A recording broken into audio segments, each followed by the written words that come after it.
2026 বিশ্বকাপকে সামনে রেখে কার্লো আনচেলত্তির অধীনে কেমন হবে ব্রাজিলের ডিফেন্স লাইন। বর্তমান সময়ে ব্রাজিলের ডিফেন্সে লিগ ওয়ানের খেলোয়াড়দের আধিপত্য বেশি। পিএসজির মার্কিনিয়স ও লুকাস ব্রালদোর মতো অভিজ্ঞ ও প্রতিভাবান খেলোয়াড়রা ক্লাবটির রক্ষণ সামলাচ্ছেন। সদ্য ওয়েফা সুপার কাপ জেতার পাশাপাশি চ্যাম্পিয়ন্স লিগ সহ ট্রেবল জিতেছেন। মার্কিনিয়সের ফর্ম কিছুটা ওঠানামা করলেও ক্লাবে সুন্দর নেতৃত্ব দেয়ায় আশা করা যাচ্ছে ব্রাজিল দলের ডিফেন্সেও তিনি সবচেয়ে বড় ভরসার নাম হবেন। অন্যদিকে ফরাসি আরেক ক্লাব মোনাকোর রাইট ব্যাক ভেন্ডারসন এবং লিলের আলেক্সান্দ্রো রিবেইরো ব্রাজিল দলে মার্কিনিয়সের সঙ্গে জুটি বাঁধতে পারেন। এই দুইজনের অ্যাটাকিং নেচার ব্রাজিল দলের খেলার গতিশীলতা বাড়াতে সাহায্য করবে। ডান দিক থেকে ডিফেন্স করার পাশাপাশি আক্রমণ দুটাই তারা করতে পারে। এদিকে ইন্টার মিলানের কার্লোস আগুস্তোর মধ্যে আধুনিক ফুটবলের সব বৈশিষ্ট্য আছে।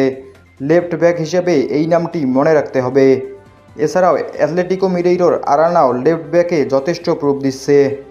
সেন্টার ব্যাকে ব্রাজিলের আরেকটি বিগ নেম আর্সেনালের গ্যাব্রিয়েল মেগালাস। গানারদের হয়ে নিজেকে প্রতিনিয়ত প্রমাণ করে যাচ্ছেন তিনি। মেগালাস ফিজিক্যালি স্ট্রং হওয়ায় মার্কিনিয়সের পর সবচেয়ে এগিয়ে থাকবেন তিনি। জুভেন্টাসের ব্রেমার অনেক আগে থেকে ব্রাজিল দলের সাথে ছিলেন।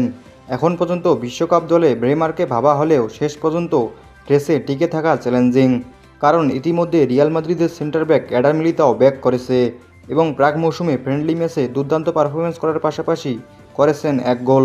তাই মিলিতাও ব্যাক করায় ব্রেমারের ফেরা কঠিন হবে। লিমন খান খেলাবেলা।